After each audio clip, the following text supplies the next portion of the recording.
Bon, nous venons de faire une rencontre.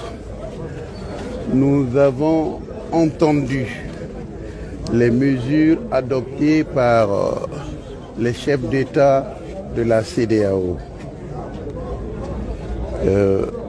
Nous avons bien compris l'importance de cette réaction pour notre pays.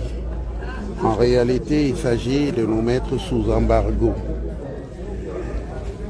Mais nous disons aux responsables des États de la CEDEAO, les responsables politiques, les présidents, les chefs d'État, qu'ils doivent lire la Charte africaine des droits de l'homme et des peuples. Les peuples africains ont des droits. Et que le protocole additionnel du 21 décembre 2001 sur la bonne gouvernance et la démocratie vise plutôt à conforter une gouvernance dans l'intérêt des peuples et non contre les peuples.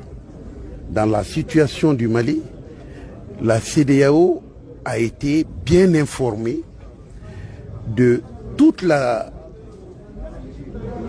faillite du système politique, administratif et de gouvernance qu'il y avait sous M. Ibrahim Boubacar Keïta. Nous leur avons fait toucher du doigt que ce monsieur, bien que venant après Amadou Toumani Touré, dont la CEDEAO a acté et presque provoqué la démission, c'est la CEDEAO qui a dit à Tété de démissionner. Eh bien, ATT a laissé une assemblée nationale en règle avec nos lois. D'où d'ailleurs la possibilité que la CEDEAO a eu de nommer M. Dionkunda Traoré, à l'époque président par intérim. Toutes nos institutions étaient en place et aucune règle n'avait été violée par rapport à notre constitution. Alors, ils ont accepté que ce président-là démissionne. Maintenant, on n'accepte pas la démission de M. Ibrahim Boubacar Keïta. Il y a deux poids, il y a deux mesures. Mais en réalité, peut-être que la situation propre des chefs d'État, chacun dans son pays, n'était plus la même. Ça a changé. M. Alassane Ouattara n'avait pas encore 10 ans, il ne voulait pas d'un troisième mandat. M. Alpha Condé n'avait pas encore 10 ans, il ne voulait pas d'un troisième mandat. M. Youssouphi venait d'arriver, il n'était pas en train de terminer son... Bon, moi je vois qu'il y a comme, j'allais dire, une interprétation non pas téléologique des textes de la CEDEAO, mais une interprétation littérale, ce que nous appelons en droit l'interprétation la plus pauvre et la plus caractéristique de la restriction qu'on veut mettre dans l'interprétation et la compréhension des choses. Donc quand on dit cela, je voudrais dire que la CEDEAO n'a pas dans ses textes non plus aucune disposition de sanction des peuples. Pourquoi elle ne l'a pas? Parce que les peuples sont souverains.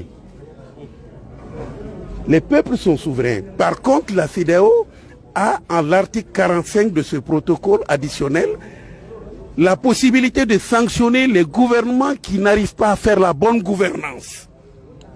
Au lieu de sanctionner M. Ibrahim Boubacar Keïta, de lui dire on te retire des instances de la CEDEAO parce que les enfants du Mali ne vont pas à l'école, parce que la santé a fait 4 mois de grève, parce que les juges ont fait 4 mois de grève, rien ne marche chez toi, l'Assemblée tu n'as pas pu organiser les élections, le Haut Conseil des collectivités territoriales, ça fait 13 ans qu'ils sont là-bas, et leur mandat n'est même pas renouvelé par une loi anticonstitutionnelle, et le Conseil économique et social...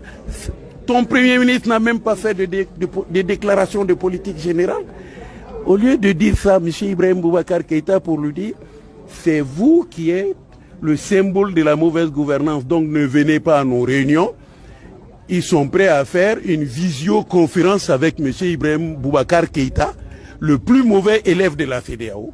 Mais ils sont prêts à sanctionner le peuple, l'un des peuples les plus courageux de la CEDEAO. Nous avons pris notre destin en main et que la CEDEAO sache qu'il est en marche un printemps ouest-africain, des peuples ouest-africains contre des gouvernements et leurs syndicats qui violent nos droits. Ça, c'est clair pour moi. Le combat va continuer et nous allons gagner ce combat contre ce genre de dirigeants à la vue restreinte, dans une sorte de dépression administrative, politique, et qui restreint nos droits et qui veut nous comprimer, si ce n'est nous confiner dans leur ignorance totale de l'application de leurs propres droits. Nous ne serons pas confinés. Nous, on n'est pas au Covid-20. Hein? Le Covid-19, on n'a pas la solution, mais la CEDEAO, c'est le Covid-20. Excusez-moi.